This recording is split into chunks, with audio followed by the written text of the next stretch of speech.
Kaelia Louise Titford wurde am 27. September 2004 in der kleinen ländlichen Stadt Newtown in Wales geboren. Ihre Eltern waren Alan Titford und Sarah Lloyd Jones. Alan verdiente seinen Lebensunterhalt mit dem Transport von Gütern. Aufgrund der Mobilität seiner Arbeit war er oft nicht zu Hause. Nach vorliegenden Informationen arbeitete er bis zu 50 Stunden pro Woche und verbrachte manchmal bis zu 15 Tage am Stück fern von seiner Familie. Sarah arbeitete als Pflegekraft. Das Paar hatte insgesamt 6 Kinder. Zum Zeitpunkt der beschriebenen Ereignisse war Kaelia gerade 16 Jahre alt geworden. Menschen, die Kaelia persönlich kannten, erinnerten sich an sie als ein ruhiges, aber dennoch schelmisches Mädchen mit einem wunderbaren Sinn für Humor, das noch ihr ganzes Leben vor sich hatte. Laut ihrem ehemaligen Basketballtrainer Steve Cox war es sehr angenehm, mit ihr zu kommunizieren, und sie spielte gerne sowohl Tisch- als auch Kartenspiele. Es ist wichtig zu erwähnen, dass Kaelia mit einer Spina bifida geboren wurde. Dabei handelt es sich um einen angeborenen Defekt, bei dem sich die Wirbelsäule während der Schwangerschaft der Mutter nicht vollständig ausbildet, wodurch Nerven und Rückenmark geschädigt werden können. Heute gibt es mehrere Formen dieser Erkrankung, die sich in ihrem Schweregrad unterscheiden. Kaelia hatte die häufigste und zugleich schwerste Form, bei der ein Teil des Rückenmarks, genauer gesagt seine Hülle und Nervenstrukturen, auf besondere Weise hervorstehen. Normalerweise bildet eine solche Deformation einen mit Flüssigkeit gefüllten Sack im Lendenbereich des Kindes. Am häufigsten betrifft diese Pathologie den unteren Rückenbereich. Kinder mit einer schweren Form der Wirbelsäulenspalte leiden häufig unter Schwäche oder sogar Lähmungen der Beine sowie unter Problemen mit der Kontrolle der Blase und des Darms. Bei ihnen kann sich auch eine Hydrozephalie entwickeln, eine Erkrankung, bei der zur Senkung des Drucks im Gehirn die Implantation eines speziellen Shunts erforderlich ist. Hydrozephalie und Spina bifida sind oft miteinander verbunden, da ein offener Defekt der Wirbelsäule den normalen Abfluss der Rückenmarksflüssigkeit stört und diese sich in den Hirnkammern ansammelt.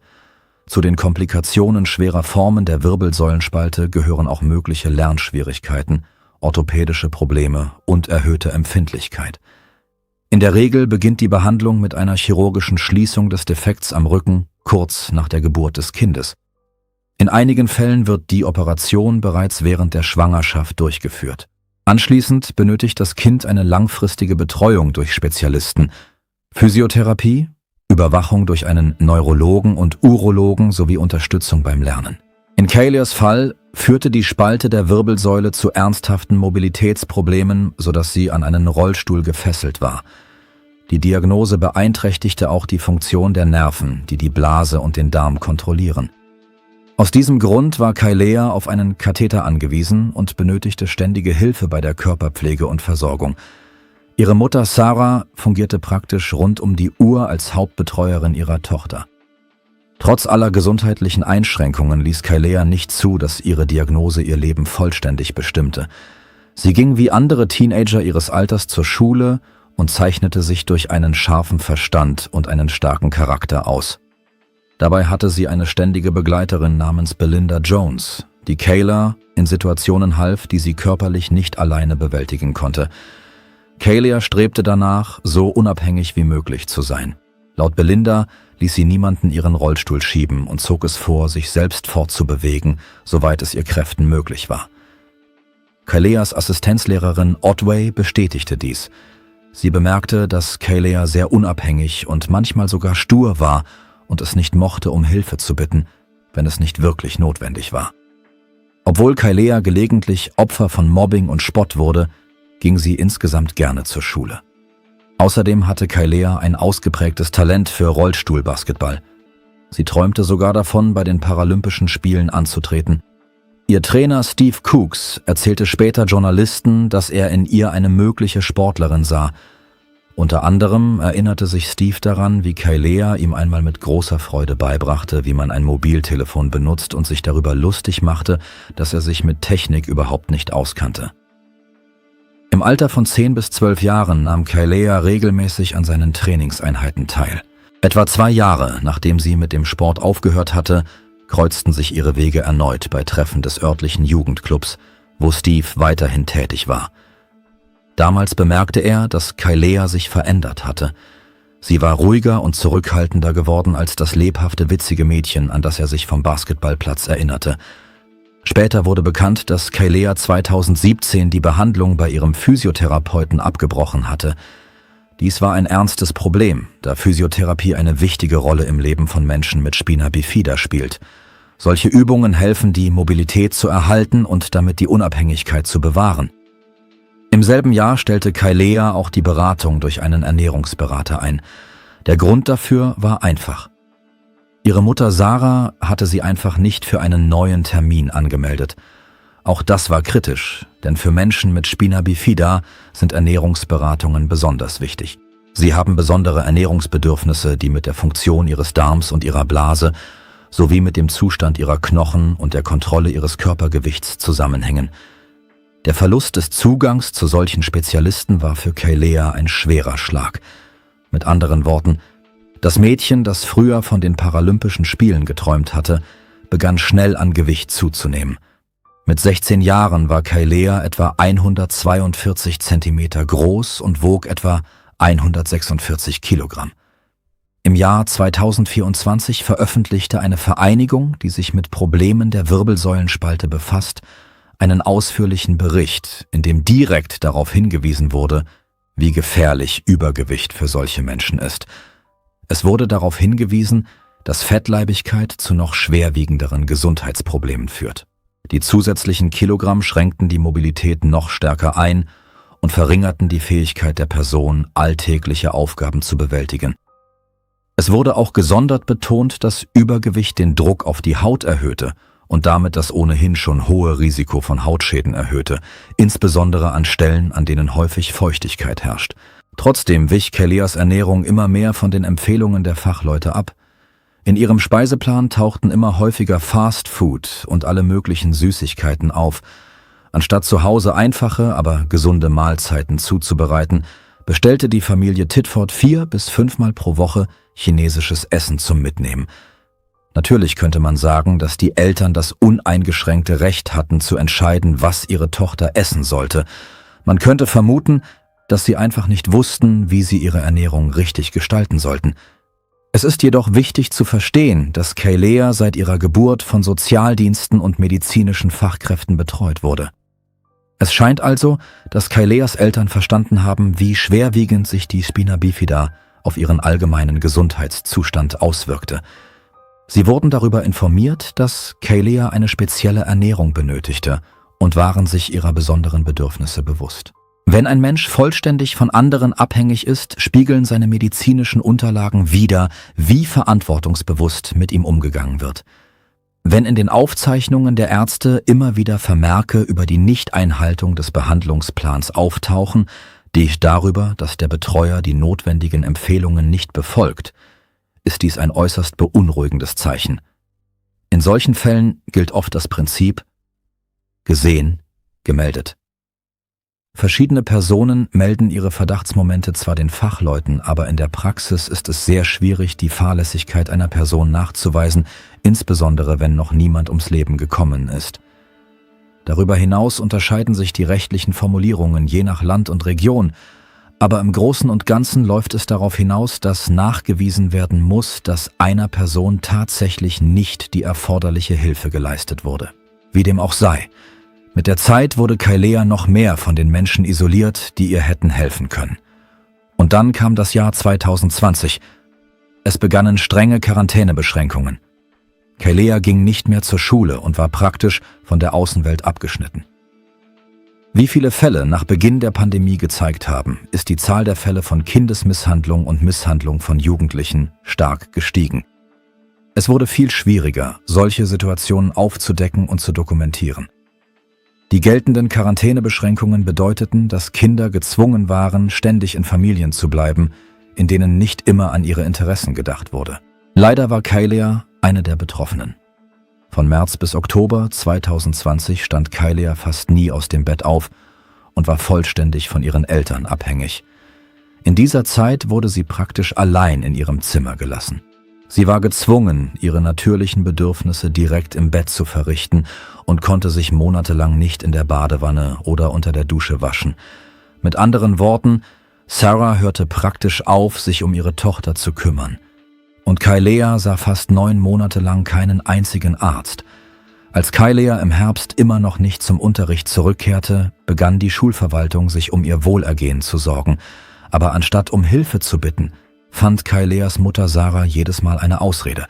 Zum Beispiel behauptete sie, ihre Tochter sei aus dem Rollstuhl gefallen und habe sich dabei verletzt, weshalb sie nicht zur Schule kommen könne. Der Höhepunkt ereignete sich am Abend des 9. Oktober 2020. Nach Angaben der Ermittler bat Kailea ihre Eltern in dieser Nacht wiederholt um Hilfe. Stattdessen erhielt sie eine Nachricht. Man schrieb ihr, sie solle nicht schreien und nicht nach ihrer Mutter rufen, da diese laut ihrem Vater aufgrund einer Erkältung Probleme mit der Brust habe. Dies war die letzte Kommunikation der Eltern mit ihrer Tochter. Am Morgen des 10. Oktober betrat Sarah schließlich das Zimmer und fand Kailea ohne Lebenszeichen vor. Alan rief sofort den Rettungsdienst an. Auf der Aufzeichnung ist deutlich zu hören, wie der Telefonist darum bittet, Kailea auf den Boden zu legen und mit der Erste-Hilfe-Maßnahme zu beginnen. Alan antwortet jedoch, dass er dies nicht tun könne, da sie zu schwer sei und Probleme mit der Wirbelsäule habe. »Okay, sind Sie bereit, Sir? Ich möchte, dass Sie sie auf den Boden legen. Können Sie sie auf den Boden legen?« »Es fällt mir schwer, sie umzudrehen. Sie ist schwer. Sie hat Probleme mit der Wirbelsäule.« »Kann Ihnen jemand helfen? Ist noch jemand im Haus, der helfen kann?« »Mein Partner, meine Tochter.« »Gut, wir müssen ihr sofort helfen.« »Wir kommen so schnell wie möglich, aber Sie müssen ihr sofort helfen, noch bevor wir eintreffen. Das Wichtigste ist, sie auf den Boden zu legen.« Als die ersten Rettungskräfte am Einsatzort eintrafen, sahen sie ein 16-jähriges Mädchen, das fast aufrecht auf dem Bett saß, in schmutziger Bettwäsche, mit gesenktem Kopf. Die Leichenstarre hatte bereits eingesetzt. Ihr Haar war verfilzt und auf ihrer Haut waren ausgedehnte Verletzungen zu sehen, die wie Geschwüre aussahen und durch anhaltenden Druck und mangelnde Pflege verursacht worden waren. Um das Bett herum lagen saugfähige Windeln, wie sie normalerweise verwendet werden, um Hunden das Toilettentraining beizubringen. Auch diese waren stark verschmutzt. Später wird die Polizei sagen, dass Kailea nicht in einem normalen Jugendzimmer gestorben ist, sondern an einem Ort, der eher einer Müllhalde gleicht. Ihr Zimmer war mit leeren Bechern aus Fastfood-Restaurants übersät. Darüber hinaus befanden sich unter dem Müll Gegenstände, die nichts mit einem Schlafzimmer zu tun hatten, nämlich ein Hochdruckreiniger, ein kaputter Kühlschrank und eine Fritteuse mit an den Wänden getrocknetem Fett.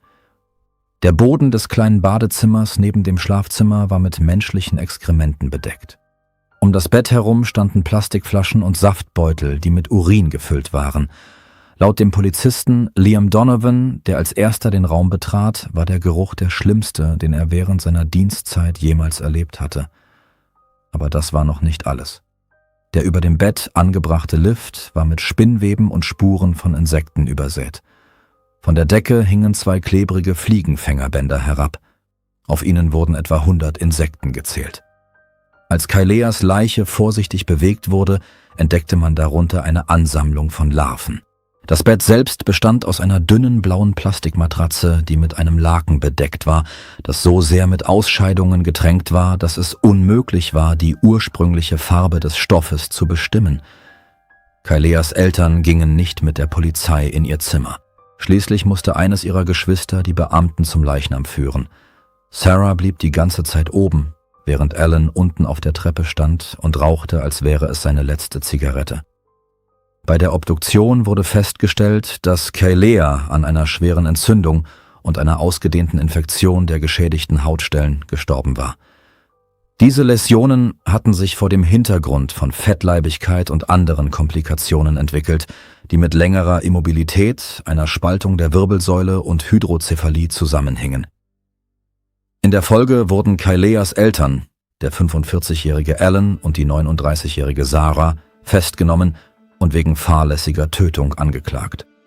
Am 12. Dezember 2022, nur einen Monat vor Beginn des Prozesses, bekannte sich Sarah schuldig. Alan beharrte weiterhin auf seiner Unschuld. Er behauptete, dass er sich nicht mehr wohl dabei gefühlt habe, seine Tochter zu pflegen, nachdem sie in die Pubertät gekommen war. Dabei erklärte Alan, dass er nichts Beunruhigendes bemerkt habe.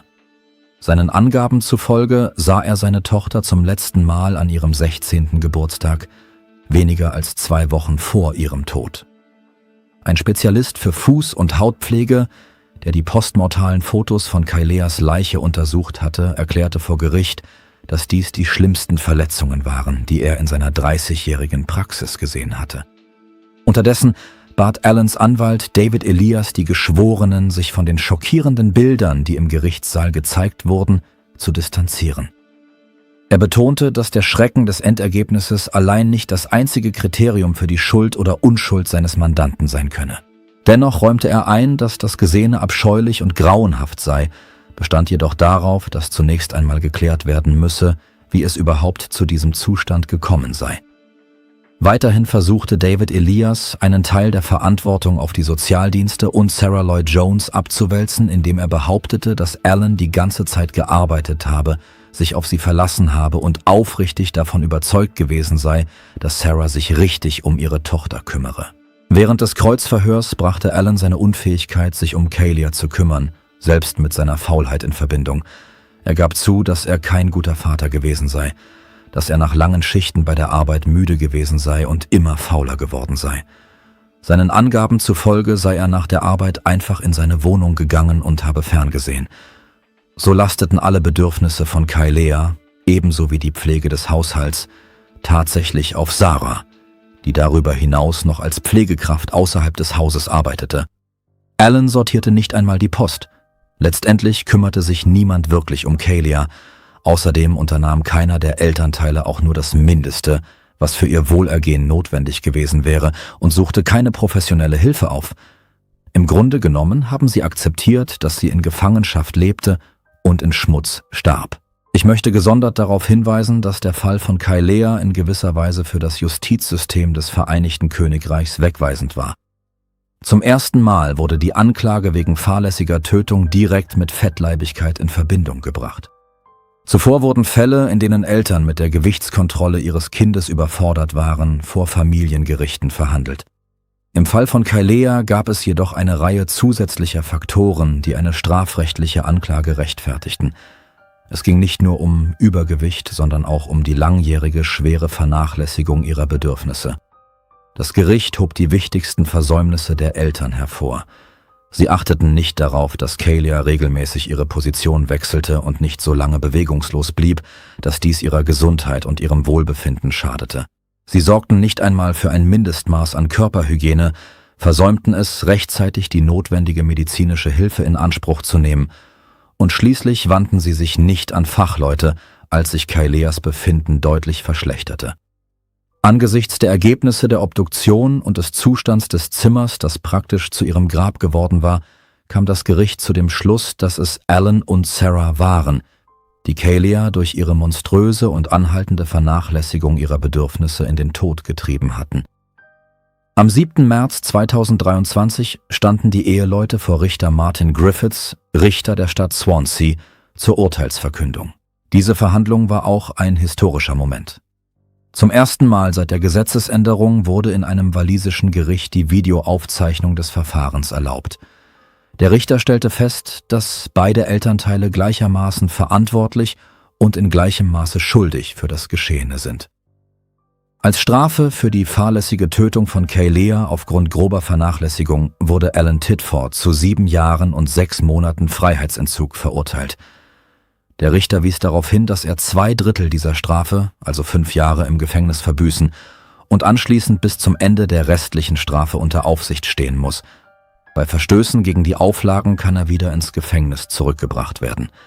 Sarah Lloyd Jones wurde für dasselbe Verbrechen unter Berücksichtigung ihres Geständnisses zu 6 Jahren Freiheitsentzug verurteilt. Auch sie muss 2/3 der Strafe, also 4 Jahre, im Gefängnis verbüßen und steht anschließend bis zum Ablauf der gesamten Strafe unter Aufsicht mit dem gleichen Risiko, bei Verstößen wieder ins Gefängnis zu kommen. Allerdings waren nicht alle mit dieser Strafe einverstanden. Viele hielten die Strafen für zu milde, wenn man bedenkt, wie langwierig und schwerwiegend die Missachtung war. In diesem Zusammenhang wurde der Fall im Rahmen eines Verfahrens zur Überprüfung übermäßig milder Urteile an das Berufungsgericht verwiesen, damit Richter einer höheren Instanz beurteilen konnten, ob die verhängte Strafe der Schwere des Verbrechens angemessen ist. Nach einer neuen Verhandlung am 19. Mai 2023 wurden die Strafen für Alan Titford und Sarah Lloyd Jones überprüft. In Vertretung der Position des Generalstaatsanwalts erklärte der Kronanwalt William Jones vor Gericht, dass dieses Verbrechen angesichts der Dauer der Vernachlässigung, der Art und Dauer des Leidens des Opfers, des Ausmaßes ihrer Schutzbedürftigkeit und ihrer völligen Abhängigkeit von ihren Eltern sowie der entsetzlichen Bedingungen, unter denen sie lebte, als besonders schwerwiegend einzustufen sei. Infolgedessen wurde die Strafe für Alan Titford auf 10 Jahre Freiheitsentzug und für Sarah Lloyd Jones auf 8 Jahre Freiheitsentzug erhöht. Nach der Urteilsverkündung bezeichnete der Vertreter des Generalstaatsanwalts Michael Tomlinson diesen Fall als besonders schwerwiegend und erklärte, dass die Entscheidung des Gerichts, die Strafen zu erhöhen, ein klares Signal sei. Von nun an werde die Misshandlung von Kindern mit der maximalen Härte bestraft. Kaileas Geschichte ist sowohl schmerzhaft als auch schwerwiegend. Sie zeigt, wohin die völlige Gleichgültigkeit derjenigen führen kann, von denen ein Mensch vollständig abhängig ist. Solche Fälle zwingen uns dazu, neu darüber nachzudenken, was die Verantwortung von Eltern, Erziehungsberechtigten, Sozialdiensten und allen Menschen ist, die etwas bemerken, sich aber nicht immer trauen, einzugreifen. Wer trägt Ihrer Meinung nach in dieser Geschichte die größte Verantwortung? Ist das Urteil gerecht? Und sollten die Behörden Familien, in denen ein Kind vollständig von der elterlichen Fürsorge abhängig ist, besser kontrollieren?